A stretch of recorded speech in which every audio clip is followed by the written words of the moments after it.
姐妹們，把雞蛋液倒入菠菜中，這個做法相信很多人都沒見過。不翻面不醒面，我家一周吃8天，頓頓吃都吃不夠。姐妹們，今天買了点菠菜，還不錯啊。大家知道菠菜中呢含有大量的草酸，所以我們在吃之前呀，一定要給它焯下水。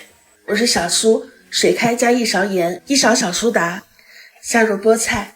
我這大概是1斤的量，焯燙2分鐘，撈出迅速過涼水，擠乾水分，既能去除草酸，還可以使顏色更加翠綠。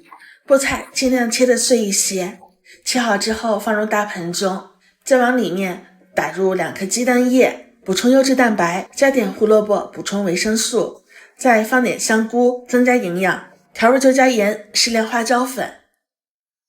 我們先把調味料和蛋液攪拌均勻，咱們就挖上这樣1小碗，倒入菠菜中，加點涼水或溫水都行，这窩頭的面越濕潤，做出來越蓬鬆。